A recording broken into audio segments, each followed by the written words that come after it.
Veamos estos Ahora ejemplos. bien, En este no sistema masa siempre es resorte una no se le está cuestión aplicando fuerza tan alguna. fácil Simplemente determinar cambiamos la la posición inicial estabilidad de de un la masa sistema y lo en lazo soltamos. cerrado. La respuesta Veamos este ejemplo. natural, en este A caso, pesar que sabemos regresa los la masa polos a su posición en reposo. de el lazo abierto, que sería esta ecuación, sería nuestra función de transferencia en lazo abierto, a pesar que sabemos los polos del lazo abierto, podemos ver que tenemos un polo en 0, un polo en -4, en -6, en -2 y en -10. Aparentemente el sistema es estable, pero recuerden que estamos tratando de analizar el sistema en lazo cerrado. Entonces, al momento de hacer nuestra regla de Mason para obtener nuestro lazo cerrado, nos encontramos que nuestra función de transferencia en lazo cerrado, y ds entre rds, es igual a esto. Y fíjense en el denominador, no es tan fácil determinar la estabilidad del sistema. Tendríamos que sacar los polos de esta ecuación en lazo cerrado, y aquí es cuando se complican las cosas. ¿Ok?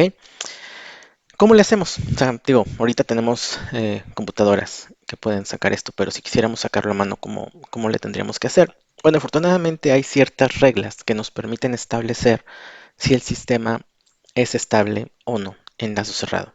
Entonces aquí voy a presentar dos reglas que son necesarias pero no suficientes para determinar si las raíces de un polinomio tienen parte real negativa. ¿Ok?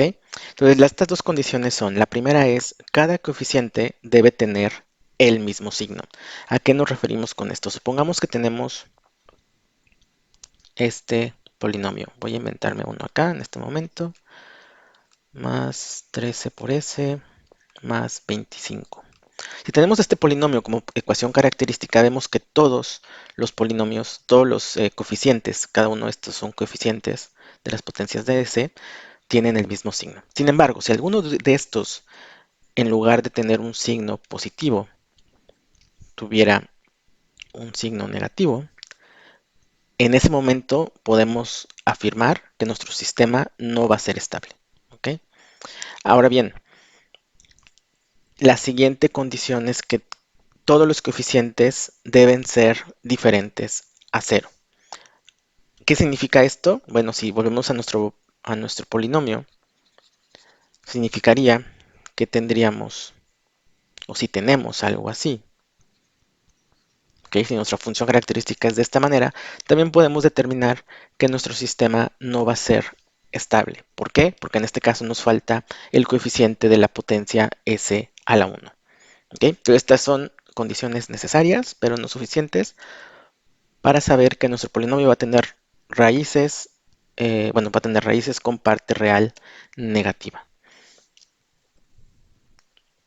En este sentido, tenemos dos reglas que son necesarias pero no suficientes. Es decir, si yo tuviera un polinomio, vamos a definir un polinomio general de esta forma, ¿ok? Y como pueden ver, puede ser muy, muy grande y aquí es donde empiezan las complicaciones. Si yo tuviera un polinomio así y cumpliera las dos condiciones, tanto de que tenemos todos los coeficientes de las potencias en S, como de que todos los coeficientes tienen el mismo signo, ¿ok? Entonces, no podríamos determinar si el sistema es estable o no, o sea, cumple las condiciones necesarias, pero no son suficientes para determinar la estabilidad. Entonces, ¿qué es lo que hacemos? Bueno, necesitamos encontrar cuántos polos en el lado izquierdo, en el lado derecho y en el el eje imaginario tenemos. ¿Ok?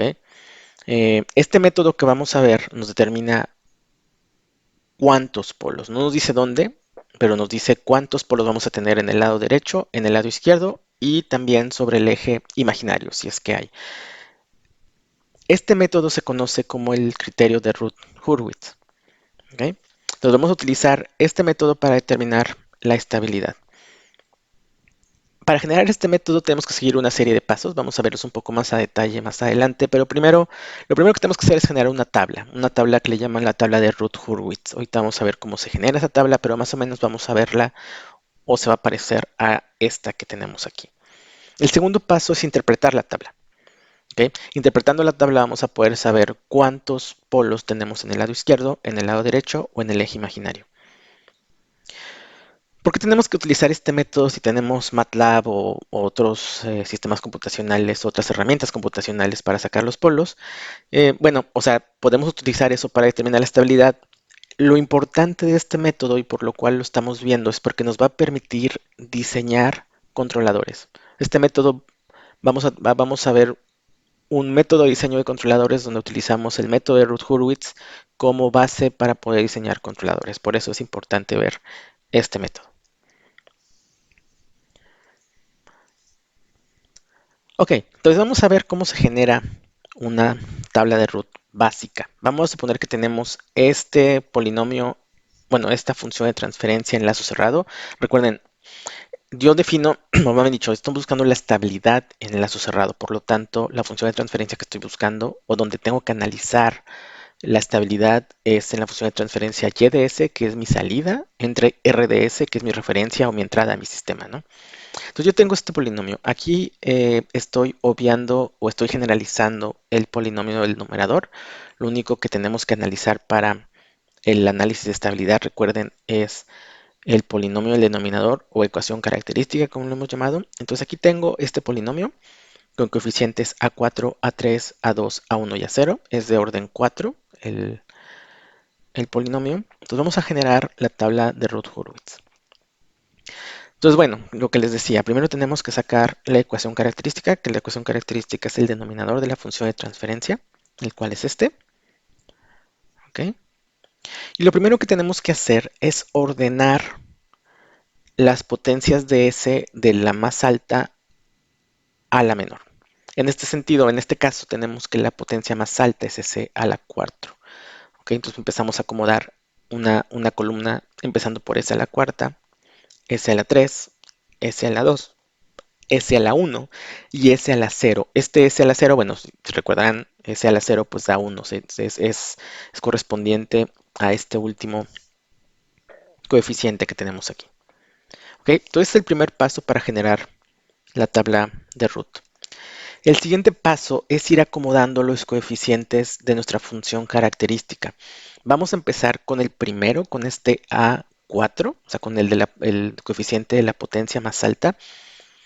Y en esta fila vamos a poner los salteados, es decir, vamos a poner primero A4, luego vamos a poner A2 y luego vamos a poner A0.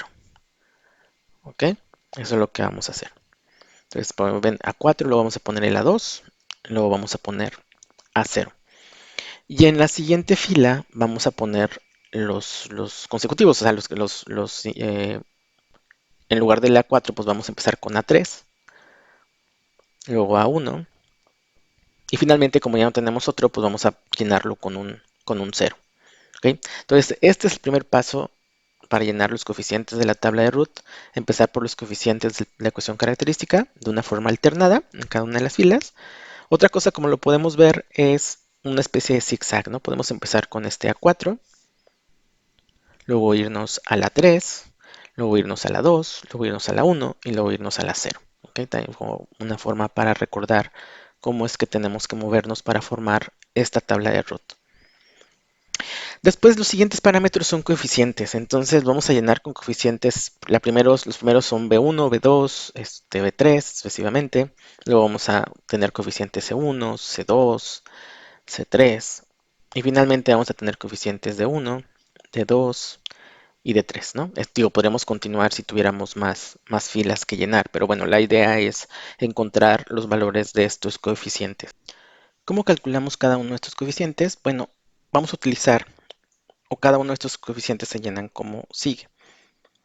Cada entrada, o sea, cada coeficiente va a ser una determinante negativa formado por las entradas de las columnas anteriores, ¿ok? Dividido entre el primer elemento de la columna que se está calculando, bueno, anterior a la que se está calculando. Por ejemplo, veamos B1. B1 está formado es una determinante negativa, esta es la determinante negativa, formada por A4 y A2, que son estas dos que están aquí, y abajo va A3 y A1, dividido por A3. ¿ok? Entonces, ¿cómo se forman estos? La primera columna, esta primera columna de la izquierda, siempre va a ser la primera columna del arreglo de root. O sea, esta. Si se fijan, tanto B1, B2, B3, su determinante, el renglón, la columna de la izquierda está formada siempre por esa columna A4, A3, A4, A3 y A4, A3. ¿Ok? La columna de la derecha de la determinante va a estar formada por la columna de los dos elementos anteriores al elemento que se está formando hacia la derecha. Es decir, si yo estoy calculando B1, mi segunda columna va a ser A2 y A1. Entonces arriba las otras dos columnas y a la derecha. Entonces va a ser A2 y A1. Para el caso de B2, estoy calculando este B2, entonces me voy arriba y hacia la derecha, y entonces va a ser A0 y A2 y 0. ¿Ok? Y para el caso de B3, en este caso ya no tengo coeficientes, ¿no? Entonces aquí habría ceros. Entonces la de la derecha va a ser hacia arriba y hacia la derecha. En este caso es 0 y 0. Entre, entre y todos, se fijan, como había dicho, están divididos por el primer elemento de la primera columna de la fila anterior a la fila donde estoy calculando los coeficientes. ¿Ok? De esta forma es como se generan y tenemos que formar tantos coeficientes como tantos renglones haya hasta llegar al S a la 0. Noten ustedes que B3 en este momento se me hace 0. Este B3 va a ser 0. ¿Ok? Bueno, aquí explico un poquito más o menos lo que estaba haciendo. Aquí es cómo se calcula la determinante. Esto, si quieren, pueden checarlo después. Cómo calcular una determinante. Pero bueno, de los tips que estaba hablando, entonces noten ustedes que B3 es igual a 0. ¿Ok? Entonces este va a ser igual a 0. Y a partir de ese momento, ya todos los valores que están acá van a ser ceros. Ya no es necesario ponerlos. Inclusive este B3, digo, nada más lo puse para ejemplificar, pero yo ya sabía que iba a ser 0. También C3, se fijan, vale 0. También C2 vale 0. D2 vale 0. Y D3 vale 0. Entonces un tip aquí que les doy es, nosotros ya llenamos y empezamos llenando los coeficientes del polinomio. Y de los coeficientes nos dio este 0 en azul, ¿no? Entonces, los ceros siempre van en forma de pares, por decirlo de alguna manera. Es decir, si yo tengo un 0 aquí, es segurísimo que voy a tener un 0 abajo de él. O sea, y son dos, ¿no? O sea, un 0 y otro 0. ¿Ok? Y después para la siguiente, ya una vez que completo ese par, digámoslo así, para el siguiente renglón, en lugar de un 0 al final del renglón, van a ser dos ceros al final del renglón. Y como vienen en pares, entonces tiene que haber otros dos ceros. ¿Ok? Y si hubiera más renglones esta tabla de root, entonces ya no serían dos ceros, ya serían tres ceros, ¿no? Y así sucesivamente. Ese es un tip que les doy para saber hasta dónde llenar con coeficientes y cuáles son los valores que tienen ceros. De todas maneras, si tienen dudas, pues hagan la determinante y se van a dar cuenta por ustedes mismos ese tip que les estoy dando y van a darse cuenta cuando hay un cero y cuando no. Y la otra regla que les quería enseñar, en lugar de aprenderse la determinante, digo, está padre la determinante y todo, y es, digo, lo que viene en los libros, pero lo que también se puede hacer es lo que le llamo la regla de los ochos. ¿A qué me refiero con la regla de los ochos? Pues déjenme borrar aquí. Al momento de yo estar haciendo la determinante, me di cuenta que la resolución de determinante se puede hacer si yo hago un zigzagueo, digamos, en los coeficientes. Por ejemplo, si voy a calcular B1, y aquí yo puse la fórmula de la determinante, aquí se la ven. Si yo quiero calcular B1, va a ser A3 por A2 menos A4 entre A1, digo por A1, ¿ok? Y todo eso dividido entre A3. Por eso le llamo la regla de los 8. En realidad lo que estoy haciendo yo aquí es una especie de 8. Y de esa forma es fácil saber cómo calcular cada uno de los coeficientes. Por ejemplo, vamos a tomar en cuenta el caso de B2. Entonces siempre o sea, estoy calculando B2, siempre me voy a posicionar en la primera columna, ¿ok? Y de aquí voy a hacer mi 8. Entonces ahora va a ser A3 por A0, ¿ok? Porque recuerden que la regla era que la segunda columna de la determinante es hacia arriba, hacia la derecha del elemento donde estoy calculando. ¿Ok? Entonces A3 por A0 menos A4 por 0 entre A3. Y de esa forma voy a estar calculando cada uno de estos coeficientes. Ahorita vamos a ver un ejemplo, a lo mejor va a quedar más claro con ese ejemplo. Ok, ahora ya formamos la tabla de root. ¿Cómo la hacemos para interpretarla? Bueno, pues básicamente el criterio de root lo que establece es que el número de raíces de la ecuación característica que están en el plano derecho, en la parte derecha del plano S, es igual al número de cambios de signo de la primera columna. ¿Ok? Es decir, yo estoy buscando si mi sistema es estable o inestable. Entonces, este método lo que nos dice es el número de polos que están en el lado derecho del plano S. Ya sabemos que si tenemos polos en el plano derecho del plano S, el sistema es inestable. Entonces, por lo tanto, si tenemos al menos con un solo polo en el plano derecho del lado derecho del plano S, entonces nuestro sistema será estable. Y este criterio lo que nos indica son ese número de polos. ¿Cómo lo hacemos? Pues en el cambio, con los cambios de signo de la primera columna. Nos tenemos que fijar en esta columna y si por ejemplo C1 nos sale negativo, ¿no? B1 positivo y D1 positivo, entonces aquí tenemos dos cambios de signo. Entonces, por lo tanto vamos a tener dos polos en el lado izquierdo, en el lado derecho del plano S. ¿Ok? Entonces de esa forma vamos a establecer la estabilidad de un sistema. ¿Ok? Muy bien. Vamos a este ejemplo. Entonces tenemos esta función en lazo abierto, 1000, perdón, entre s más 2 por s más 3 por s más 5. Recuerden que estamos analizando la estabilidad del lazo cerrado, por lo tanto tenemos que sacar la función de transferencia y de s entre r de s. Entonces, esta es nuestra función de transferencia en lazo cerrado. Y el polinomio característico al denominador de esta función de transferencia es a la que le vamos a aplicar el criterio de root. Entonces el polinomio característico es este, s cuadrada, s cúbica más 10s cuadrada más 31s más 1030. Vamos a empezar formando la tabla de root. Recuerden, empezamos acomodando en la primera columna los coeficientes con la potencia más alta de s. Bueno, no los coeficientes, sino las potencias más altas de s. S a la cúbica, s a la cuadrada, s1 y s0. ¿Okay? Ese es nuestro primer paso. Luego vamos a acomodar los coeficientes de mi polinomio característico, empezando por el más alto, que es s cúbica. Y recuerden, entonces va a ser 1, el primero. Luego, haciendo la regla del zigzag, el siguiente es el 10, lo acomodo abajo. El siguiente 31 lo acomodo arriba. Y el siguiente 1030 lo acomodo abajo. ¿Ok? Entonces ya tenemos eso. Recuerden, en este caso, los que seguirían acá serían ceros, porque ya no hay, ¿no? Ya no hay coeficientes. Entonces, aquí no tengo un cero como en el ejemplo pasado.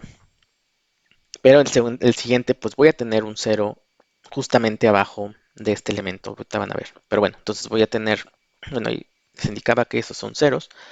Y entonces voy a tener B1, C1, y pues yo ya sé que esto los voy a llenar de ceros, lo que les decía, ¿no? O sea, aquí tengo 0, 0, entonces pues aquí voy a tener un primer 0 y el segundo 0, porque vienen en pares. Entonces los únicos coeficientes que necesito calcular es B1 y C1, y como les decía, ahorita podemos checar para ver si es cierto que tienen ese 0. Entonces, bueno, ¿cómo calculamos ese B1? Ah, otra cosa que se me olvidaba. Como la idea solamente es ver cuántos cambios de signo hay, lo que podríamos hacer también es factorizar bueno, dividir, bueno, sí, factorizarlos cada una de los renglones. Se puede hacer. De hecho, es aconsejable hacerlo porque facilita los cálculos cuando se puede. ¿Ok? Y tiene sentido porque es como si a este polinomio le factorizáramos un valor, ¿no? Entonces, en realidad no estamos afectando el análisis del criterio de root. Entonces, en este caso podemos ver que podemos dividir ese renglón en 10. ¿Ok? Entonces, dividiéndolo, pues nos va a quedar ahí un 1 y ahí nos va a quedar 103, ¿no? Entonces ya los cálculos se nos facilitan un poco más. Entonces, ahora sí, vamos a calcular B1. Entonces, de acuerdo a nuestra regla de 8, va a ser 10 por 31. Bueno, en este caso sería 1 por 31 menos 1 por 1000 por 103 entre 1, ¿no? Nuestra regla de 8. Y así calcularíamos ese primer coeficiente. El resultado pues, nos va a dar un menos 72. ¿Ok? Ahora para C1 vamos a aplicar la misma regla de los 8, ¿no? En este caso entonces sería el valor de B1 por 103 menos 10 por 0 entre B1. Así quedaría, ya sabemos cuánto vale B1, por lo tanto C1 pues tiene un valor de 103. Entonces ya tenemos los dos coeficientes. Si quisiéramos calcular eso, lo podemos hacer. Vamos a hacer B2 y para que vean que si es un 0, sería eso, sería 10 por 0 menos 1 por 0 entre 10. Y eso pues nos da un 0. ¿Ok? Si quieren también podemos hacer el B3. B3 sería 1 por 0 menos 1 por 0 entre 1. ¿Ok? Eso también nos da 0. Y entonces pues sabemos que todo nos da. Confirmamos, ¿no? Que todo nos da 0. ¿Ok? Ok, entonces ahora pues ya terminamos de completar la tabla. Ahora analicemos los resultados de la tabla del criterio de Root. En este caso podemos ver que tenemos dos cambios de signo, ¿no? El 1 es positivo, 72 negativo y el 103 positivo. Entonces tenemos dos cambios de signo, lo que significa que tenemos dos polos en el lado derecho y por lo tanto nuestro sistema es inestable. Ok, este se los dejo como ejemplo, como self-study. Es analizar la estabilidad del lado cerrado y encontrar el número de polos en el lado derecho del plano S. De la siguiente función característica es de orden 7, entonces sí está larguita, pero pues básicamente es para que practiquen el criterio de Root. La presentación está en Canvas, aquí les dejo el resultado, este es el resultado, lo pueden checar, o sea, ustedes pueden hacerlo para repasar y practicar cómo formar o cómo sacar cada uno de los coeficientes, además de cómo formar la tabla de Root, y al final cómo saber si tu sistema es estable o no es estable. Se los dejo de ejemplo para que lo puedan estudiar después. Ok, este digamos que era el caso que vimos hace rato es el caso normal, pero hay ciertos casos especiales que podemos encontrar en el criterio de Root. Entonces vamos a ver el primer caso especial, que es cuando encontramos un 0, solamente un 0 en la primera columna del arreglo de Root. ¿Ok? Entonces vamos a verlo. Entonces el problema nos pide determinar la estabilidad en el lazo cerrado de la siguiente función de transferencia. Si se fijan, ya nos están dando la función de transferencia en lazo cerrado, nos está indicando el problema. Entonces necesitamos hacer la transformación, debemos tener mucho cuidado en eso. Recuerden que queremos ver la estabilidad en el lazo cerrado de nuestro sistema. ¿Ok? Entonces, bueno, vamos a empezar acomodando las tablas. Aquí ya lo puse, pero vamos a repasarlo. El primer renglón, recuerden, siempre es acomodar las potencias de S de los mayores a los menores. En este caso es una función de orden 5, entonces empezamos con S a la quinta y así hasta S a la 0. Después vamos acomodando los coeficientes en forma de zigzag. Entonces tenemos 1, 2, luego el 3, luego sigue el 6, luego el 5 y luego el 3. ¿Ok? Y pues tenemos estos coeficientes B1, B2, C1, C2, D1 y D2. Otra vez, abajo del 3 va un 0. Después, como van en pares, va otro 0 abajo. Y luego ya tenemos dos ceros al final en los últimos dos renglones. Entonces vamos a calcular B1. B1 está fácil. Recuerden la regla de las 8 es 2 por 3 menos 1 por 6 entre 2. ¿Ok? Eso nos da 0. ¿Ok? Entonces de aquí ya empezamos a ver que tenemos un 0. O sea, B1 vale 0. Entonces, ¿qué hacemos cuando tenemos un 0? Lo que tenemos que hacer cuando encontramos un 0 en la primera columna es cambiar este 0 por un valor muy pequeño. A este valor muy pequeño le vamos a llamar epsilon. Y vamos a llamarlo epsilon positivo, o sea, va a tener un signo positivo, digámoslo. O sea, es muy pequeño, pero sigue siendo positivo. Entonces, le vamos a sustituir esa B1 por ese epsilon. Y vamos a realizar los siguientes cálculos tomando en cuenta ese epsilon, ¿no? En lugar de B1 ponemos ese epsilon. Entonces, bueno, ahora vamos a calcular B2. Entonces, B2, si hacemos la regla de los 8, sería 7 entre 2. ¿Cómo lo hice? Bueno, sería 2 por 5 menos 1 por 3 entre 2. Si hacemos esa operación, vamos a ver que nos da 7 medios, B2. Entonces, ya no hay ningún problema. Ahora vamos a calcular C1. C1, igual si aplicamos la regla de los 8, sería epsilon por 6 menos 2 por 7 medios. Si hacemos eso nos va a dar que C1 va a ser igual a 6 por epsilon menos 7 entre epsilon. ¿Ok? Como ese es un número muy pequeño, pues la multiplicación de 6 por el número muy pequeño va a seguir siendo un número muy pequeño. ¿Ok? Entonces va a ser un número muy pequeño menos 7. ¿Ok? Entonces, por lo tanto, el 7 pues es mucho más grande que ese número muy pequeño, entonces nuestro resultado va a ser muy pequeño. ¿Ok? Y además estamos dividiéndolo entre un número muy pequeño, entonces va a ser un número muy grande, pero va a ser negativo, ¿no? Entonces no sabemos exactamente cuál es el resultado de ese 1, pero sí podemos afirmar que es negativo. ¿Ok? Y eso es muy importante para nuestro análisis.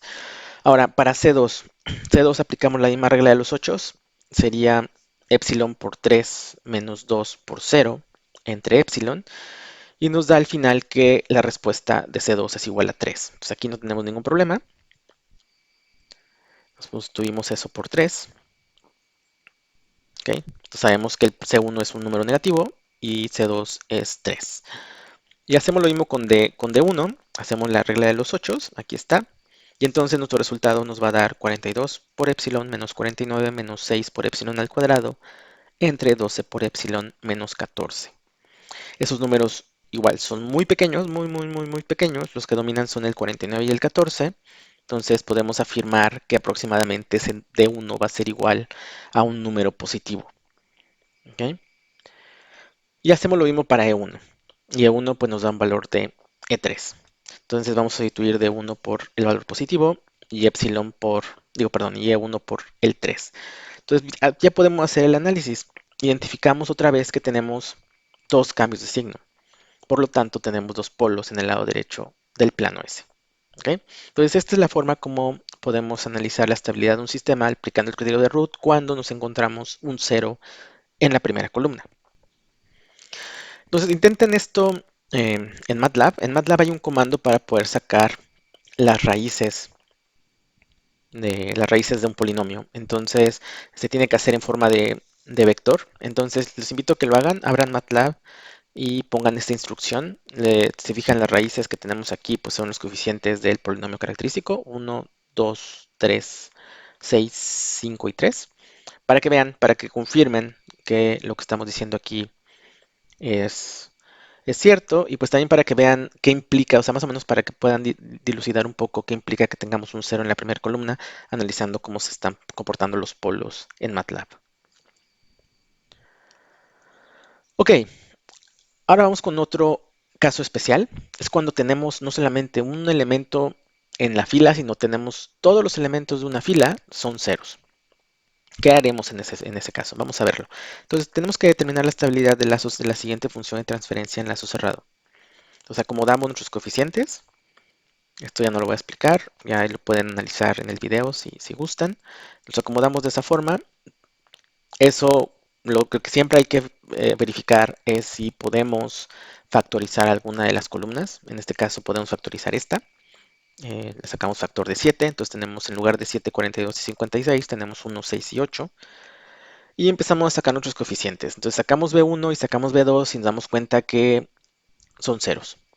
Entonces tenemos un renglón lleno de ceros, que es este caso especial. Entonces, ¿qué hacemos? ¿Cómo manejamos esto cuando tenemos un renglón lleno de ceros? Lo que tenemos que hacer es hacer uso de algo que le llamamos polinomio auxiliar.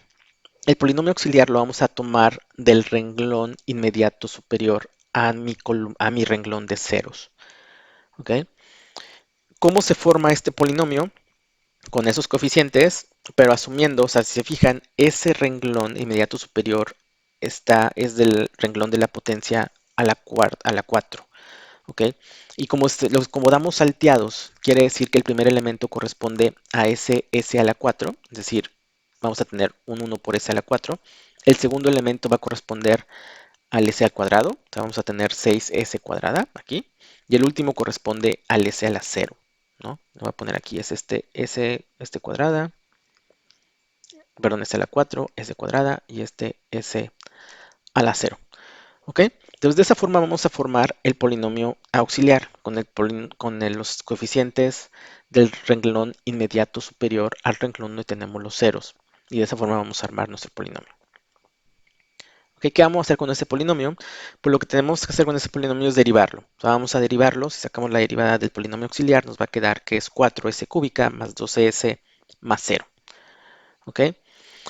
Y ese polinomio, esa derivada del polinomio auxiliar, lo vamos a utilizar para sustituirlo por el renglón donde nos salieron los ceros. Es decir, en lugar de tener esos ceros ahora, yo voy a poner ahora el 4, el 12 y el 0.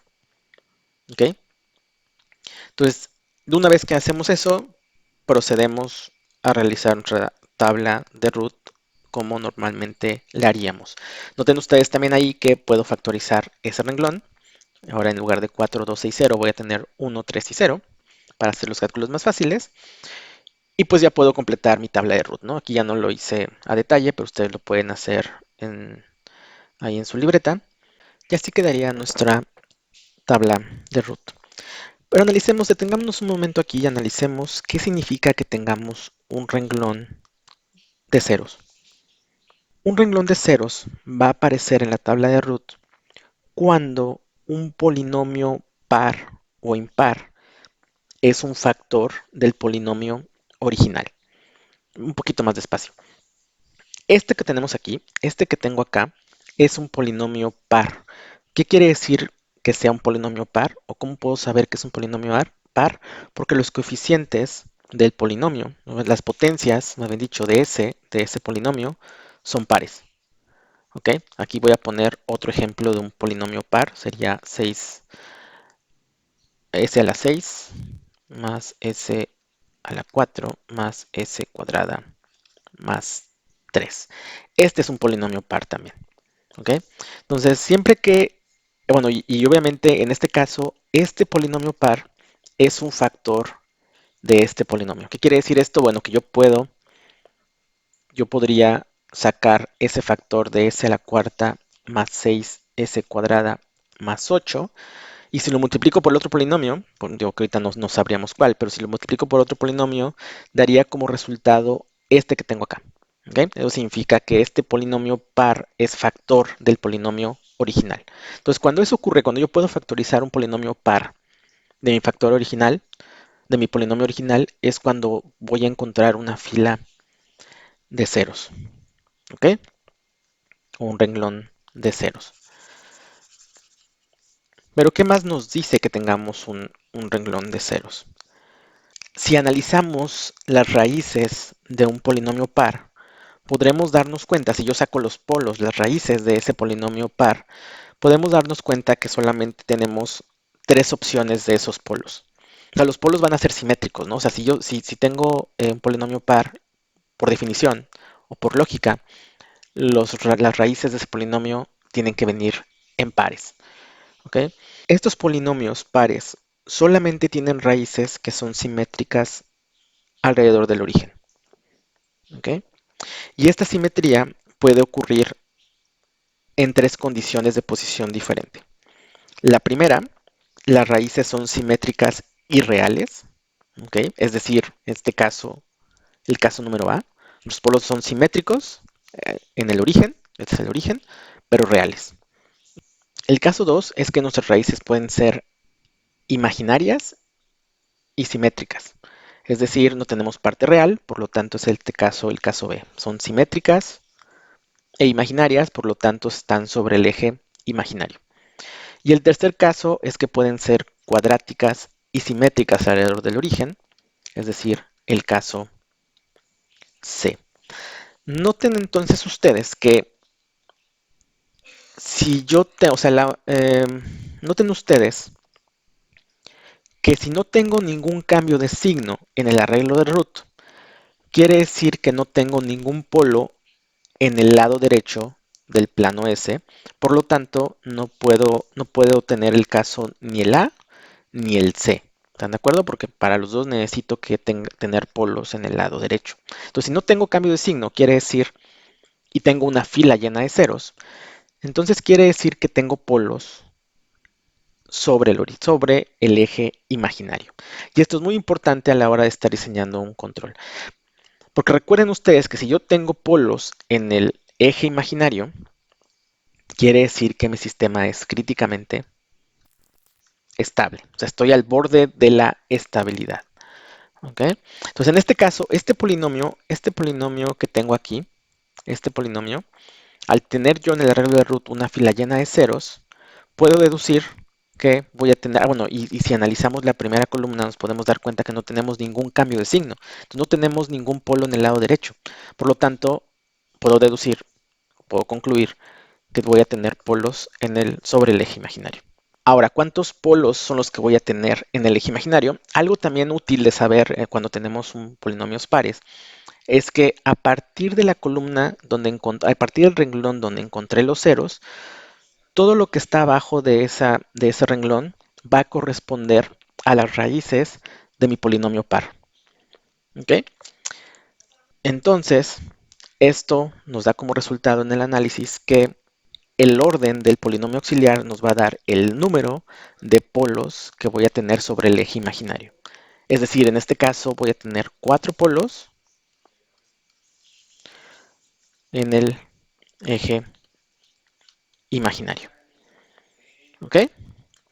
Si yo tuviera un cambio de signo después de ese renglón de ceros, por ejemplo, si aquí tuviera un signo negativo, entonces en este caso tendría dos cambios de signo, entonces podría asumir que o concluir que tendría el caso número el C, de la letra C. ¿No? Tengo dos cambios de signo, por lo tanto tengo dos polos en el lado derecho, ¿ok? Tengo un orden 4, entonces por lo tanto puedo concluir que voy a tener el caso de polos en cuadrantes y simétricos alrededor del origen.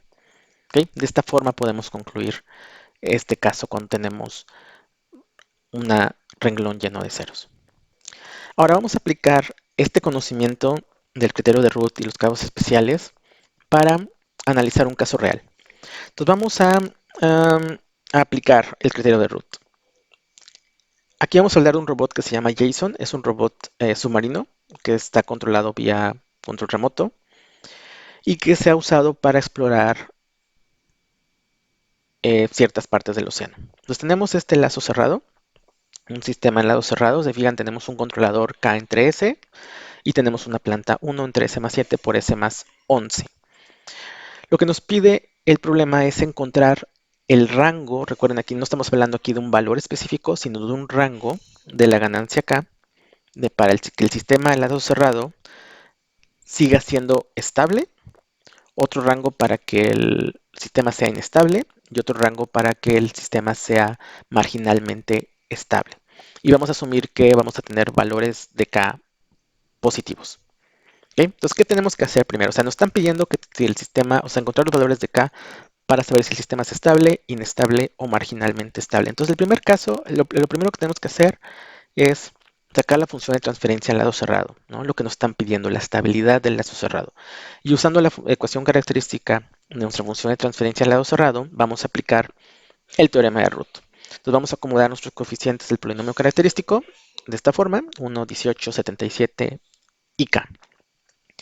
Y vamos a encontrar los coeficientes para nuestro arreglo de Root, empezando por B1. Entonces B1 sería 18 por 77 menos 1 por K entre 18.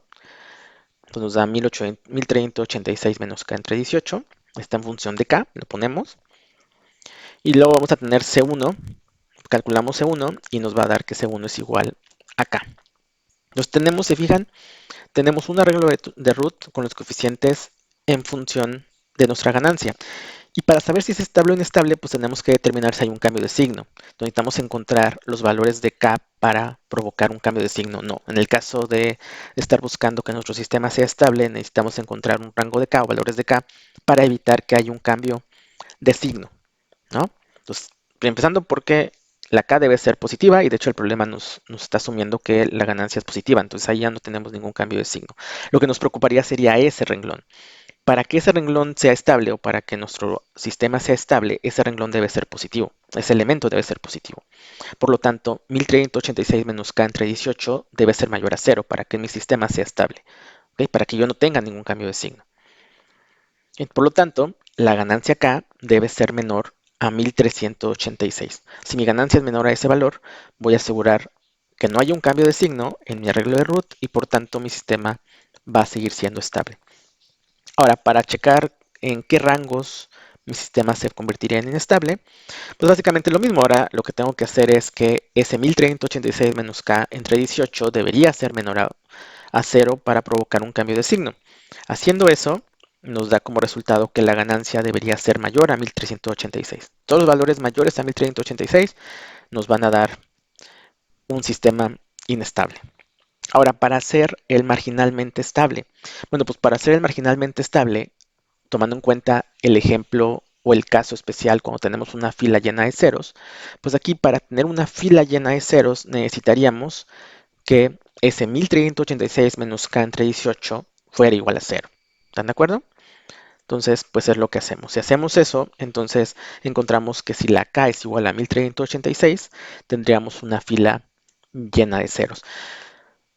Y por lo tanto, nuestro sistema, al no tener ningún otro cambio de signo abajo de ese renglón, asumiríamos o concluiríamos que los polos que vamos a tener están sobre el eje imaginario y por tanto mi sistema va a ser marginalmente estable.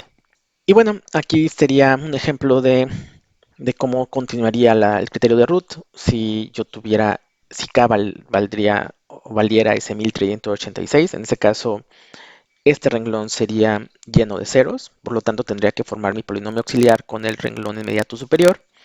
Entonces sería con el 18 con el k, el polinomio auxiliar quedaría igual a 18s cuadrada, porque recuerden estamos aquí en este renglón de s cuadrada, más 1386 que es el valor de k. Lo derivo y al derivarlo tendría que la derivada es 36s más 0. Entonces este 36 lo pondría en mi renglón de ceros y terminaría construyendo mi arreglo de root. ¿Okay? Y me daría este arreglo. Esto nada más lo hice nada más para pues, repasar un poco ese caso especial. Pues bueno, chavos, este sería el video de estabilidad y criterio de root. Espero que les haya gustado, que hayan aprendido y pues recuerden si tienen preguntas, dudas, nos vemos en la clase la siguiente semana o manden un mensaje y trataremos de resolver sus dudas. Recuerden que hay tarea, ahorita voy a poner un anuncio en Canvas y nos vemos en la siguiente.